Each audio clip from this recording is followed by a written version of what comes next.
প্রিয় দর্শকবৃন্দ, আসসালামু আলাইকুম। আজ কেরানীগঞ্জের অন্যায়ের প্রতিবাদ তরুণ ও যুব সংঘের যে বন্যার্থদের যে সাহায্যের জন্য তারা এগিয়ে এসেছে, তো তাদের সম্পর্কে বলবো, তাদের কেমন ফান্ড চলছে এবং কেমন ফান্ড সংগ্রহ হয়েছে সে সম্পর্কে আমরা জানবো। আসসালামু আলাইকুম ওয়া রাহমাতুল্লাহি ওয়া বারাকাতুহু। আমরা কেরানীগঞ্জ অন্যায় প্রতিবাদ তরুণ এবং যুব সংঘের পক্ষ থেকে আমরা কালেকশন নিয়েছি। ইতিমধ্যে এবং প্রবাসী এবং দেশি ভাই এবং বন্ধুরা বিকাশের মাধ্যমে, নগদের মাধ্যমে সবাই হিউজ পরিমাণ রেসপন্স পাঠাচ্ছে। বিশেষ করে আমাদের রেমিটেন্স যোদ্ধারা হিউজ পরিমাণ আমাদের টাকা পয়সা অলরেডি পাঠিয়েছে এবং আরও পাঠানোর জন্য প্রস্তুতি নিচ্ছে।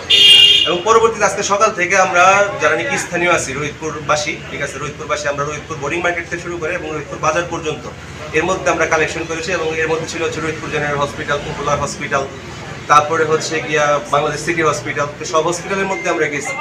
তো সম্মিলিতভাবে স্বতঃস্ফূর্তভাবে আমাদের 2 টাকা থেকে শুরু করে 10 টাকা থেকে শুরু করে এমনকি 500-1000 টাকা পর্যন্ত সবাই আমাদের স্বতঃস্ফূর্তভাবে আমাদের সাহায্য এবং সহযোগিতা করেছে।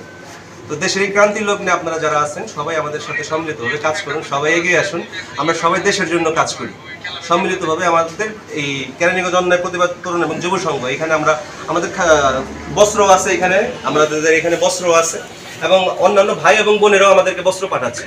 আমাদের টাকা পয়সা কোনো মুখ্য বিষয় না। আপনারা যদি পারেন, ঘরের ভিতরে পুরানো জামা কাপড় আছে, ওষুধ আছে, এক পাতা নাপা হইলেও আপনারা আমাদের কাছে পাঠান, অথবা আমাদের নাম্বার দেওয়া আছে, সেই নাম্বার আমাদের সাথে যোগাযোগ করুন। আমরা স্বতঃস্ফূর্তভাবে আমাদের টিম মেম্বাররা যে আমরা যার যার বাসাতে কালেক্ট করে নিয়ে আসবো ইনশাআল্লাহ।